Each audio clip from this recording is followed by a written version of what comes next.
শ্রী শিক্ষার্থীবৃন্দ, বাংলা বিষয় পাঠে তোমাদের স্বাগতম। আমরা দ্বিতীয় অধ্যায়ের তৃতীয় পরিচ্ছেদে গল্প থেকে সাধুরীতির অংশ বিভিন্ন অংশে ভাগ করা হয়েছে। সেই অংশগুলিকে আমরা প্রমিত রীতিতে রূপান্তর করে পোস্টার পেপার তৈরি করেছি।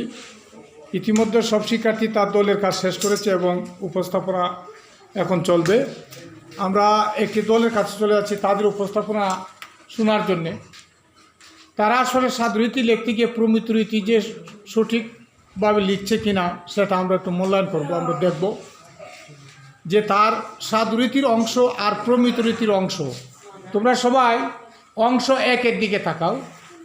অংশ এক সে বলবে, তারপর সে যে সাধুরীতি করেছে, সাধুরীতি থেকে চরুরীতিতে রূপান্তর করেছে, সেটা কতটুকু সঠিক হয়েছে সেটা আমাদের বিচার করতে হবে। আমি চলে যাচ্ছি শিক্ষার্থীর কাছে, তার পরিচয় দিয়ে তার কাজ শুরু করবে। সাধুরীতি গদ্যকে প্রমিত রীতিতে রূপান্তর। আসসালামু আলাইকুম এবং আদাব। আমার নাম মার্জানা বেগম। আমি নবম শ্রেণীতে পড়ি। আমার রোল নং 1, বিষয় বাংলা, দ্বিতীয় অধ্যায় তৃতীয় পরিচ্ছেদ, সাধুরীতি গদ্যকে প্রমিত রীতিতে রূপান্তর। পুস্তক পেপার প্রদর্শন ও উপস্থাপন।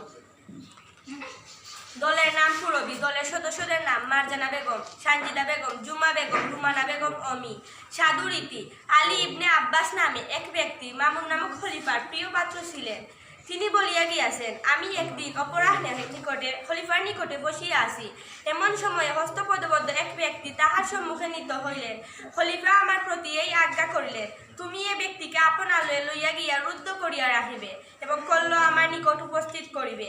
তদীয় দর্শনে স্পষ্ট প্রতীত হইল তিনি ওই ব্যক্তির উপর অত্যন্ত ক্রুদ্ধ হইয়াছেন। আমি তাহাকে আপন আলয়ে আনিয়া অতি সাবধানে রুদ্ধ করিয়া রাখিলাম, কারণ যদি তিনি পালাইয়া যান তাহলে আমাকে খলিফার কূপে পতিত হইতে হবে। প্রমিত রীতি: আলী ইবনে আব্বাস নামে এক ব্যক্তি মামুন নামক খলিফার প্রিয় পাত্র ছিলেন। তিনি বলে গেছেন, আমি একদিন বিকেলে শাসনকর্তার নিকটে বসে আছি।